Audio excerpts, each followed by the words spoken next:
Magical girl anime these days are only for little girls where this magical girl thing with an unnaturally fluffy animal fight evil and stuff. Or at least that's the mindset that many people had until Madoka Magica then proceeded to beat them up in the middle of a dark alleyway. Anyway, the meaning behind that deep story was that until Madoka Magica tried a new spin on the magical girl formula, I was unable to find myself enjoying anything in the quote-unquote magical girl genre. With this being the main reason I ended up seeing Yuki Yuna as a hero instead of passing it off, and I have to say that it's not hard to see that the show took a lot of inspiration from Madoka Magica, which is not something that I'm complaining about because it's still able to have its own unique spin and ideas on its story. Nonetheless, the comparisons aside, I found myself enjoying the anime quite a bit. While the show's not flawless, the characters are very realistic, relatable, and grow throughout the anime with a story that creates a lot of suspense, interest, and memorable drama from all the characters. For your short explanation, I bestow upon you the world of Yuki Yuna, who's a normal middle school girl with some of her friends from school, Togo, Fu, Itsuki, and eventually Karin, who are members of the self-proclaimed Hero Club. This all ends up changing when it is revealed that the goal of the Hero Club was to recruit young girls to become magical girls, or more technically, heroes, hence the name of the anime, and fight off evil monsters in another dimension that are trying to destroy the world. Eventually, there's drama, dark secrets about being a hero are revealed, and so on. Now first of all, one element that I want to mention that the show nails 100% is that all these characters feel like real people. None of them act like one-note characters or have any scenes that make them feel forced or unnatural in any way, but rather they are just plain fun to be around. We get to see them joking around and teasing each other's quirks and actions in a way that is very unique and enjoyable. For example... what are you eating over there? Sardines. You're like the one girl at the school who enjoys eating those dried little fish. They're real good for you. What are you, like the brand's mascot? Can I call you Fish Face? You better not! I am no mascot! Oh hey, by the way, Fish Face. That's quite enough of that, so stop trying to make that a thing. About the kitten, are we gonna make a poster for the new owner? Oh, I already finished that. Wow, thanks so much. It's a werewolf? It's a cat! These scenes make good use of elements of sarcasm and or good comedic timing to really create some well put together interactions. Furthermore, it's common to have several of these scenes in one episode, which made simply watching the characters live their daily lives engaging. However, on the other hand, one problem that I found with the characters, while not a very major problem, is that most of them lack a distinguished personality. The one exception is Yuna herself because of her sense of optimism, determination, and self-sacrifice, kind of what you'd expect from a typical hero. Get it? Like the title? Cool connection, am I right? Right? Anyway, throughout the show, she never gave off a strong feeling of worry or fear to the characters around her, and that helped her stand out when others didn't do the same. Or, you know, not act like a normal kid would when being thrown into a world where they have to fight multiple giant monsters at their own peril, which is to say, freak out tremendously. In addition, she is always willing to run headfirst into battle to protect her friends and the world, even if she knows she would suffer because of it. All of these aspects make her stand out and ensures that she stays likable and easy to get behind. In contrast, none of the other characters really have any traits to stand out all that well besides being normal girls. They do try to write Karin's character as being proud and indifferent to the other girls, but it doesn't really have any more depth to it than that. Now, don't get me wrong, I'm not saying that these are bad characters, but rather this is one of the few parts of the anime that, if improved, could have really helped the show to be truly amazing. So I guess on that note, let's talk about the story and drama, which when it really got going was able to create some really emotionally gripping moments. I feel like I need to make another comparison to Madoka Magica here, since it seemed to follow in the same spirit that the first half was good, while not jaw-dropping, and the second half was absolutely amazing. Overall, for the most part, the first half of the show spent a lot of time just having the characters hang out like a slice of life anime, and like I said before, that's genuinely enjoyable. I never found myself wanting to skip these scenes, but when the second half of the anime has massive amounts of strong emotions, tension, character development, and impactful drama, it makes the first half just not as engaging as the second half by comparison. In other words, if the anime was overall similar to the first half, it would still be good, but if it was completely more like the drama-focused second half, the show's quality definitely would have benefited. Which is not to say that the first half didn't have any drama or well-written and notable moments. For instance, the development of Karin was likable, engaging, and gave a nice glance into her mind. Notably, they were able to give her some development from being prideful and stuck up to owning up to the other girls, and all with a nice little touching scene from the Hero Club. With the episode giving reasons and drama for the viewer to sympathize with Karin wanting to push the club members away, and this mixed together the Hero Club's overall kind-hearted and likable characters gives the moment emotional weight. Now, in all fairness, this isn't extremely original, or is it some of the show's strongest drama, but it still includes a good cause and effect plot that helps the viewer to get to know and become invested in the characters. Another notable part of the first half is that the anime does give some focus and drama around the ethics of almost luring the girls into risking their lives being heroes, especially how it relates to Itsuki and the fact that one of the club members hid the club's true purpose. All of this, while not tear-shedding drama, helps ground the show in the logical concerns that the plot would create for real people, rather than just having the characters run blindly into fighting evil because the anime said so. In addition, the first half had some well-done fight scenes in episode 5, where the show was able to make some tension by threatening to kill off the characters, have strong emotions, and overall make the situation seem hopeless. Now, while I'm on the topic of fight scenes, I want to bring up how absolutely fantastic a certain track is. Now get this, its name is literally, and I'm not making this up, the symbol for star, star, star, star, star, star, star, star, star, star, star, asterisk, asterisk, asterisk, asterisk, asterisk. Yeah, who thought of that?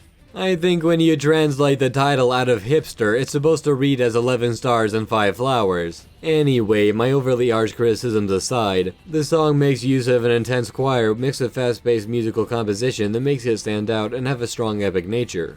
The song works really well with any of the action scenes and helps to fuel the mood and tone perfectly. The rest of the soundtrack also does a great job at working well with the mood of all the anime scenes and is definitely worth a listen to on its own. Anyway, there are other fight scenes in the first half as well, however they aren't as notable since the show never challenges the characters a lot or creates much impactful tension. They still contain the elements that I mentioned previously, although to a lesser extent. It seemed like the creators had these fight scenes more so to introduce the characters and the audience to the anime's world, and possibly to even create contrast to the more intense story later on. For example, these scenes have a focus on the characters completing their vague mission of protecting the world rather than surviving, which doesn't really have the same level of tension.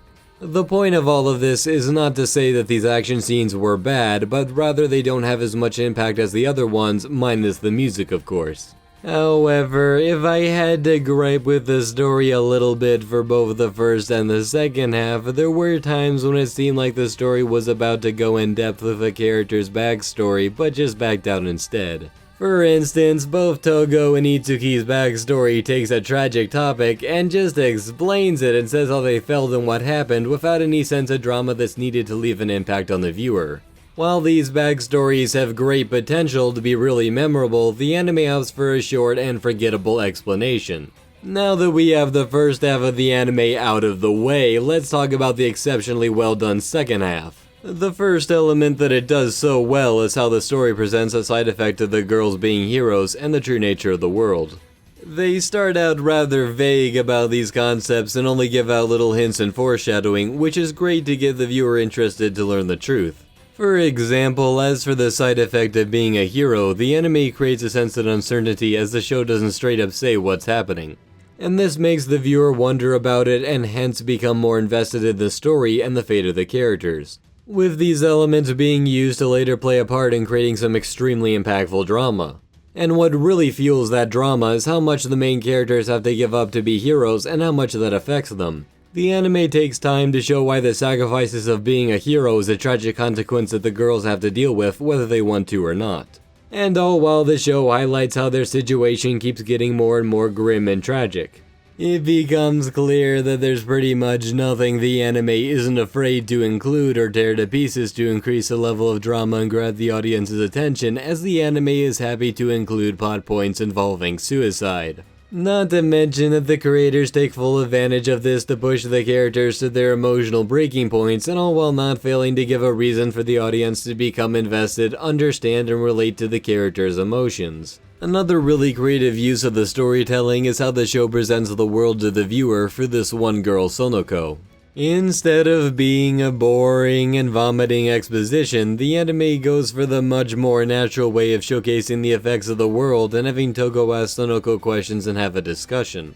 This results in the anime not only creating some sympathy for Sonoko, but also shows to the viewer what will happen to the hero club if they continue on the path that they are on. In addition to the sadness and how much of their life they'll end up losing, which is shown for the emotions and tragedy that Sonoko herself faced. With the icing on the cake being how much of the show purposely withholds some of this information about the true nature of the world and what Togo will do after learning about it to further strengthen the story's mystery and uncertainty. All of this results in a final action scene that includes all the good elements that I talked about before, such as how the show makes genuine emotions, shows that it's clearly willing to kill off characters, and have strong tension for the low possibility of them actually succeeding.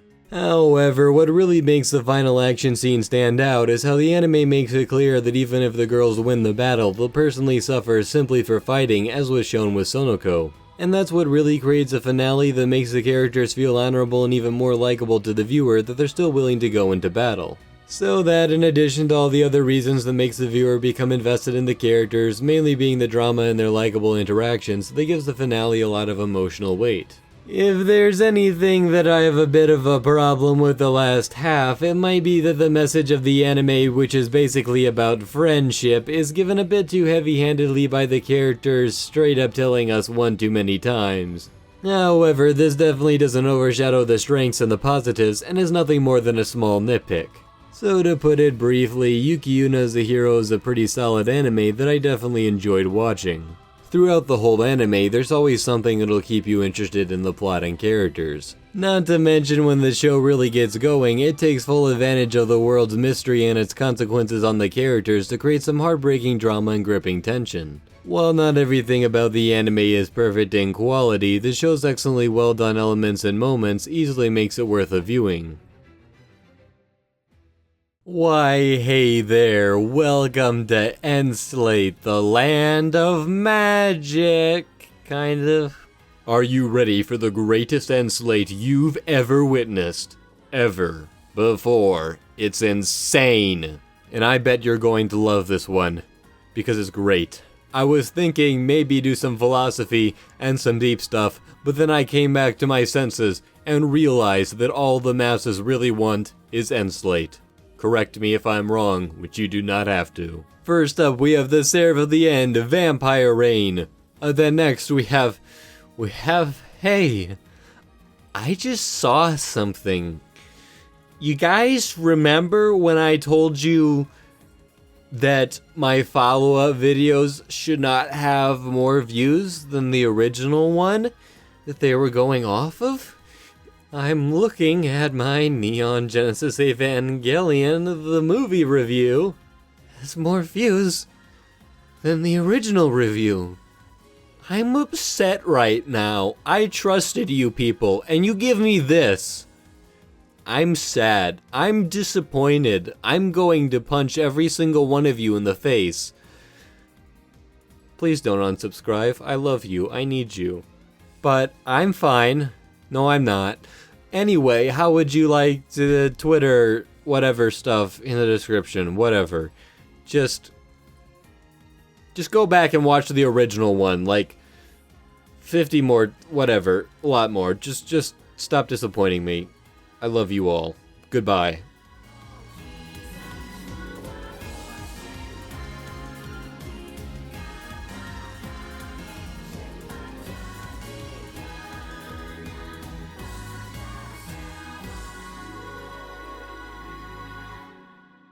How can you see into my eyes like open doors leading? What was that all about? Yeah, we always stand and salute like that when it's Toga's turn to sing her song. Okay.